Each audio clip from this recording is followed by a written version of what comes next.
Hello दोस्तों। कैसे हैं आप लोग। पिछली बार हमने बात की थी संप्रेषण के अवधारणा। इस बार हम बात करते हैं संप्रेषण के तत्व। चलिए वीडियो को शुरू करते हैं। संप्रेषण की अवधारणा को समझने के लिए संप्रेषण के तत्व की बात करना जरूरी है। संप्रेषण के तत्व से आशय है संप्रेषण के रूप आकार प्रदान करने वाले घटक। संप्रेषण प्रक्रिया में वक्ता, संदेश, श्रोता की भूमिका महत्वपूर्ण होती है। ये इसके प्रमुख तत्व है, लेकिन विद्वानों ने माध्यम और फीडबैक को भी संप्रेषण के तत्व माना है। इस प्रकार संप्रेषण के 5 प्रमुख तत्व ठहरते हैं। सबसे पहला जो है वो है संप्रेषक यानी या वक्ता, जो संदेश भेज रहा है, बोल रहा है। दूसरा आता है हमारा संदेश। तीसरा है हमारी माध्यम, यानी किस माध्यम के द्वारा, किसके द्वारा, वायु के द्वारा, अखबार के द्वारा, किस माध्यम से जो है वो संदेश को भेज रहा है। चौथा है हमारा ग्राही, लक्ष्य या श्रोता, सुनने वाला व्यक्ति। पांचवा हमारा फीडबैक, यानी प्रत्युत्तर देना, उसका जवाब देना। ठीक है। संक्षेप में संप्रेषण के तत्व का विवरण जो है वो इस प्रकार है। चलिए इससे बात करते हैं। बात कर लेते हैं स्रोत या संप्रेषक। संप्रेषण प्रक्रिया में संप्रेषण का आरंभ संप्रेषक ही है। यानी संप्रेषण प्रक्रिया में जब तक संप्रेषक कुछ बोलेगा नहीं, शुरुआत कैसे होगी, कुछ सोचेगा नहीं, तो संप्रेषण शुरुआत ही नहीं होगी। संप्रेषक में संप्रेषण हेतु संप्रेषण की प्रवीणता, प्रवृत्ति और सामाजिक सांस्कृतिक व्यवहार का ज्ञान होना चाहिए। यानी संप्रेषक में संप्रेषण हेतु संप्रेषण की प्रवृत्ता, यानी कि संप्रेषण में प्रवीण होना चाहिए, उसको उसके बारे में पता होना चाहिए, उसमें प्रवृत्ति और सामाजिक सांस्कृतिक व्यवहार का ज्ञान होना चाहिए। इसमें संप्रेषण प्रवीणता हेतु क्या क्या आते हैं, तो इसमें आ जाता है बोलना, लिखना, पढ़ना, सुनना और तर्क वितर्क करना आता है। इसके अतिरिक्त भाषाई ज्ञान, संकेत करना, चित्र बनाना आदि भी संप्रेषण प्रवीणता में वृद्धि करते हैं। बात करते हैं प्रवृत्ति से आशय। तो प्रवृत्ति से आशय हमारा पहला क्या है कि संप्रेषक का संदेश ग्रहीता के प्रति दृष्टिकोण और उसके साथ व्यवहार कैसा है। यानी कि संप्रेषक का जो श्रोता है उसके प्रति उसका दृष्टिकोण कैसा है, उसके साथ उसका व्यवहार कैसा है। दूसरी बात आती है संदेश की विषय वस्तु के प्रति संप्रेषक की धारणा कैसी है, यानी विषय वस्तु के प्रति उसकी जो है संप्रेषक की धारणा कैसी है। तीसरा है संप्रेषक का संप्रेषण के समय कैसा रवैया है। ऐसे संप्रेषक को संप्रेषण करते समय समाज के वर्गों, अमीर गरीब, शिक्षित अशिक्षित, युवा वृद्ध एवं बाल वर्ग आदि का ध्यान रखना चाहिए। समाज एवं संस्कृति के ज्ञान के अभाव में संप्रेषक की संप्रेषण प्रक्रिया बाधित हो जाती है। यानी कि बात करें तो संप्रेषक को अमीर गरीब, शिक्षित अशिक्षित, युवा वृद्ध, बाल वर्ग आदि सभी का ध्यान रखना चाहिए। समाज एवं संस्कृति के ज्ञान के अभाव में संप्रेषक की संप्रेषण प्रक्रिया जो है वो बाधित हो जाती है, क्योंकि जब हमें उस चीज़ का आभास नहीं रहता है कि किससे हमें किस तरीके से बात करनी है, तो संप्रेषण में बाधाएं उत्पन्न हो जाती है। चलिए नेक्स्ट दूसरा हम बात करते हैं संदेश की। तो संदेश क्या है, बात करते हैं संप्रेषण प्रक्रिया में संप्रेषक जो कुछ भी कहना चाहता है, यानी संप्रेषण प्रक्रिया में संप्रेषक जो कुछ भी कहना चाहता है श्रोता के समक्ष, वह सब उसका क्या होता है, संदेश होता है। संदेश की रचना के वक्त संप्रेषक को कुछ महत्वपूर्ण तथ्यों को ध्यान में रखना चाहिए, जो निम्नलिखित है। पहला, हमें संदेश की विषय वस्तु क्या है, इस पे विशेष ध्यान रखना चाहिए। दूसरा, संदेश का विवेचन किस प्रकार करना चाहिए, यानी हमको किस प्रकार से उसको बोलना चाहिए। संदेश किस माध्यम द्वारा पोषित किया जाना चाहिए। ठीक है। चौथा है संदेश ग्रहणकर्ता कौन है। ठीक है। संप्रेषण में संदेश की रचना करना सबसे महत्वपूर्ण चरण है।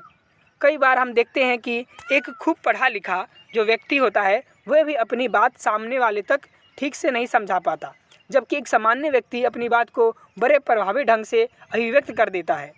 ये सब वक्ता के संदेश रचना कौशल के कारण ही सीख पाता है। नेक्स्ट हमारा है माध्यम। बात करते हैं माध्यम क्या है। तो माध्यम संप्रेषण प्रक्रिया में वक्ता और श्रोता के मध्य सेतु का कार्य जो है वो माध्यम करता है, यानी कि वक्ता और श्रोता को जोड़ने का कार्य जो है वो हमारा माध्यम कर रहा है। माध्यम से हमारा आशय होता है कि संप्रेषक किस प्रकार अपने संप्रेष्य संदेश को सामने वाले तक भेजता है, यानी कि अपने संदेशों को सामने वाले तक किस प्रकार भेजता है उसको माध्यम कहते हैं। जिसमें क्या क्या आता है, बोलकर भेजता है वो, या लिखकर भेजता है, या ईमेल के द्वारा भेजता है, या वेबसाइट के माध्यम से भेजता है। तो ये सारी चीज़ें जो है हमारी माध्यम है। संप्रेषक जो है अपने संदेश को संप्रेषित करने के लिए किसी भी माध्यम का चयन कर सकता है, परंतु इसे ये ध्यान रखना चाहिए कि उसके लक्ष्य यानी संदेश ग्राही के लिए कौन सा माध्यम उपयुक्त होगा।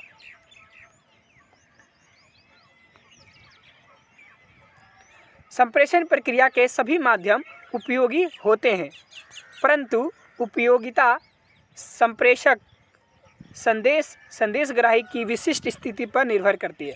परंतु जो इसकी उपयोगिता है वो संप्रेषक संदेश और संदेशग्राही यानी संदेश प्राप्त करने वाला की विशिष्ट स्थिति पर निर्भर करती है। अगर व्यक्ति दूर है तो आप उसको लेटर के द्वारा या फ़ोन के द्वारा कह सकते हो, बोल कर नहीं कह सकते, क्योंकि उसको सुनाई ही नहीं देगी। ठीक है। अगर हम बड़े समूह को अपना संदेश पहुंचाना चाहते हैं तो भी हमें माइक वगैरह या टीवी, फ़ोन, इन चीज़ों की इस्तेमाल करने की ज़रूरत है। ग्राही या लक्ष्य यानी संप्रेषण प्रक्रिया में संप्रेषक जिसे अपना संदेश प्रेषित करता है वह संदेश ग्राही या लक्ष्य कहलाता है। यानी वक्ता जिस व्यक्ति को अपना संदेश कह रहा है वो व्यक्ति ग्राही, लक्ष्य या श्रोता होता है। ग्राही केवल एक व्यक्ति, वर्ग या संपूर्ण समाज भी हो सकता है। ग्राही संप्रेषक के जितना समरूप होगा उसी मात्रा में संप्रेषण के प्रभावी होने की संभावना जो है वो बढ़ जाती है। यानी यदि वक्ता और श्रोता दोनों ही सेम लैंग्वेज को जानते हैं या दोनों को जानते हैं या उसकी बातों को समझ पा रहे हैं, उसके जो माध्यम है उसको समझ पा रहे हैं, तो संप्रेषण जो होगा वो प्रभावी होने की संभावना बढ़ जाती है। ग्राही का संदेश ग्रहण करना इस तथ्य पर निर्भर करता है कि संप्रेषक का संदेश किस प्रकार का है, उसके लिए संप्रेषक का महत्व क्या है। इसके अतिरिक्त ग्राही की भाषा, सभ्यता, संस्कृति, रुचि आदि का भी ग्राही के संदेश ग्रहण करने को प्रभावित करती है। यानी कि ग्राही का संदेश ग्रहण करना इस तथ्य पर निर्भर करता है कि संप्रेषक का जो है वो संदेश किस प्रकार का है, उसके संप्रेषण का क्या महत्व है, उसके लिए संप्रेषक का क्या महत्व है। इसके अतिरिक्त ग्राही की भाषा, सभ्यता, संस्कृति, रुचि आदि का भी ग्राही के संदेश ग्रहण करने को प्रभावित करती है। संप्रेषक के बारे में पता है वो किस प्रकार का व्यक्ति है, उसकी क्या भाषा है, उसकी क्या संस्कृति है, क्या सभ्यता है, क्या रुचि है। तो इस प्रकार जो होती है हमारे को, अगर सामने वाला जो व्यक्ति है वो ठीक प्रकार से नहीं भी कह पा रहा है तो भी हमें वो समझ में आता है उसकी बातें। यदि वो व्यक्ति जो है वो उसकी भाषा अलग है, उसका पहनावा अलग है, या फिर हम उस व्यक्ति को महत्व ही नहीं देते हैं, तो उस व्यक्ति का जो संदेश है हमारे लिए समझना थोड़ा कठिन हो जाता है। में संप्रेषण में तादात्म्य जो है वो नहीं बन पाती है। तो उसके लिए संप्रेषण का महत्व क्या है, उसकी भाषा, सभ्यता, संस्कृति, रुचि आदि भी संप्रेषण को प्रभावी ढंग से प्रभावित करती है, मतलब बेहतर बनाती है। फीडबैक से आशय है संप्रेषण में संप्रेषक का संदेश ग्रहण करने के पश्चात कोई प्रतिक्रिया करना या ना करना फीडबैक कहलाता है। यानी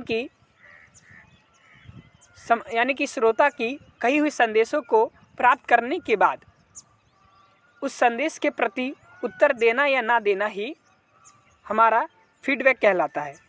फीडबैक के माध्यम से संप्रेषण की गति में कुछ संशोधन किया जा सकता है। ये संप्रेषण को ये अवसर मुहैया कराती है कि वह संप्रेषण की अगली कड़ी में आवश्यकता अनुसार परिवर्तन कर अपने संप्रेषण को आगे बढ़ाए। फीडबैक के अभाव में संप्रेषण प्रक्रिया निरर्थक हो जाती है। फीडबैक से मालूम हो जाता है कि संप्रेषण में संदेश की व्याख्या है वो किस प्रकार की गई है। यहाँ एक तथ्य ये भी महत्वपूर्ण है कि एक से अधिक संदेश ग्राही होने की स्थिति में संप्रेषण को अलग अलग प्रतिक्रिया जो है वो मिल सकती है। यानी कि फीडबैक प्राप्त होने समय पता चल जाता है कि हमने जो कहा है उस व्यक्ति तक हमारी विचार जो है वो गई है या पहुंची है या नहीं हुई है, या कोई वैधाय तो नहीं है। ठीक है, इसके अलावा आपको जो है फीडबैक जो है वो एक व्यक्ति से नहीं बल्कि बहुत सारे लोगों से और अलग अलग फीडबैक हमको मिल सकती है।